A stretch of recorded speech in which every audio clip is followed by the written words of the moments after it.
Hi everyone, how are you doing today? I hope you're having a wonderful day. Welcome back, and if you're new here, welcome. I hope you enjoy your stay. I'm Diana. In this channel, we share everything around the world of fashion. So today I have for you 5 style tips that no one really talks about, and I think they're quite helpful when not only you're buying new or thrifted clothes, but whenever you are trying to sort out your closet. The first tip I have for you is don't buy items just for that one occasion in your lifetime. By this I mean items that you are gonna use for a party, an event, or that night out, or that, special day you're never gonna wear again. Obviously I'm not talking about like a wedding dress or something like that, but so you can buy something that is versatile. So by versatile I mean that you can wear in more than one occasion, and that in the future you see yourself using, not that just, oh, this is perfect for this one event and now I'm stuck with it for life. A lot of the times these items tend to be expensive as well. Always bear that in mind when you're out and shopping or you have some special occasion. You might already have something in your wardrobe. You might be able to borrow from a family member or a friend. All those things really count in your budget. And if you borrow, it doesn't occupy space in your wardrobe, or if you buy something versatile, you know that you didn't waste money on it. Talking about versatility, second tip is buy versatile items. So this means items that you can dress up, you can dress down, you can wear for multiple occasions, and you can wear those throughout seasons. So it's not something that you'll wear just at one-off, and it's not something that it goes well with just the one piece you already have in your wardrobe. By that I mean when you're out, don't buy the, oh, I really want this jeans because it goes well with that one blouse I have. And how many times are you gonna find yourself wearing that one outfit?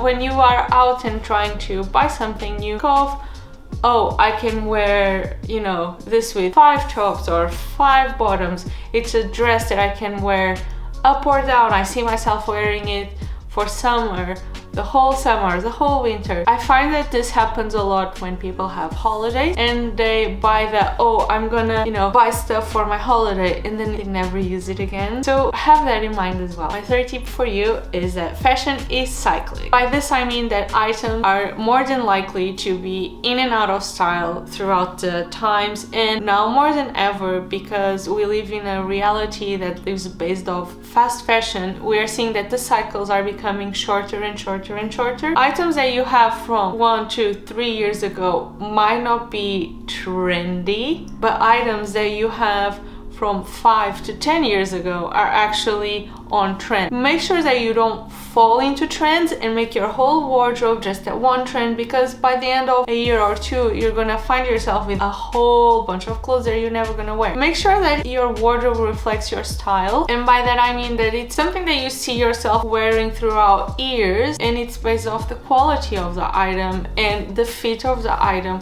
more than, oh, this is trendy right now, I'm seeing it all over social media, I want it as well. I normally always say that it's better to be trendy than to be on trend, and by this I mean that it's nice to have people asking you, oh, where did you got that, where did you buy it, and it's actually something that you have for ages and it's something that you always love, then, oh, I'm seeing everyone else with this piece of clothes, so I want it.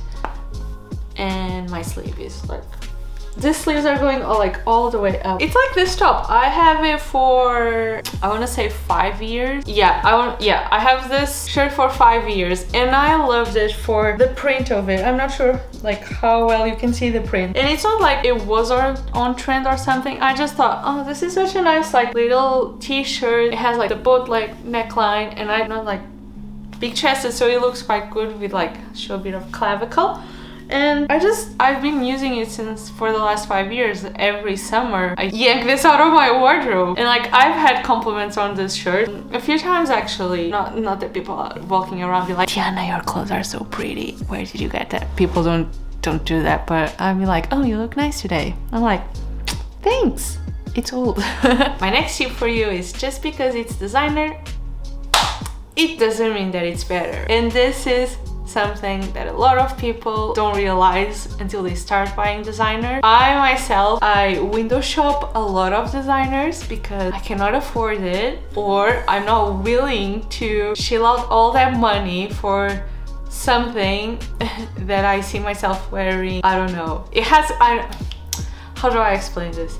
If I'm paying so much money for something, I better get my money out of it. I'm not gonna just buy something that I'll wear maybe once a year, and I'm not gonna pay like £1,000 for something I'll wear once a year. I don't care if it lasts me my whole life. But the sad reality is, if you try to go into the big department shop, if you're in the UK, you can try like Harrods or Selfridges or Liberty. You can try those because they have all the designers there. Or if you feel encouraged, I normally don't feel that courageous because I feel attacked and I don't have money to make the purchase. So if you're feeling encouraged, you can go into the shop, like the actual designer. Have a feel of the item, like have a feel of the clothes, and see more than that, see the tag, the made with. You will see that most of the stuff is polyester. Polyester is the cheapest thing you can make clothes with. I've noticed that a lot of times you like polyamide or something like that, and also viscose as well. Like, I'm not gonna pay 500, 800 pounds for something made of the cheapest material on earth. I think for designers, you have to have in consideration, is it handmade? Is it a good quality material? Is it thick and everlasting? Because a lot of the time you can have the exact same item, and that's why we have so many dupes out there, because they literally are the same, but they just have like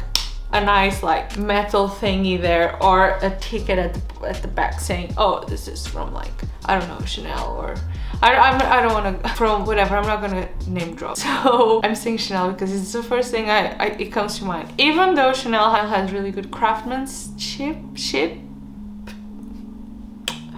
God. Because a lot of their items are handmade. But yeah, have a look, especially like mid high tier of, you know, luxury. Have a look. You can even look on the websites. You don't even need to go to the stores. Just have a look on the websites, go on the details, like materials. You'll see what I'm talking about. You'll see I'm right. The last tip I have for you is have fun with clothing. Going up. This is the downside of it. Have fun with your clothes. That's very important. I feel like that's very underestimated. That's the word I want.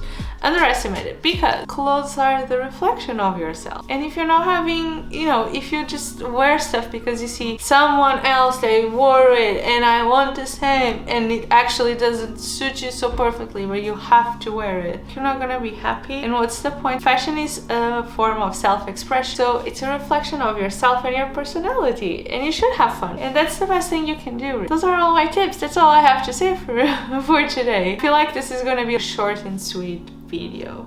Tell me which tips you agree or you don't agree, or tell me that something that you like to see as well. Thank you so much for your time, and I hope I was helpful and that you enjoyed your time here with me. I hope to see you very soon. And if you like this type of content, more like chill down, and you know, I'll do some hauls, but I mean, I don't buy stuff every week. I really don't.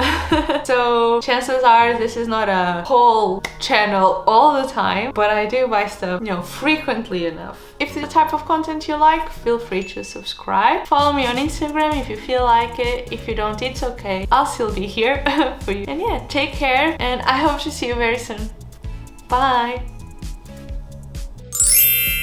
I think that went really well. I'm feeling more comfortable with the camera. I hope that's coming across, and I'm trying to improve my editing skills. So yay to this beautiful YouTube journey, and I hope there's not too much double chinning there.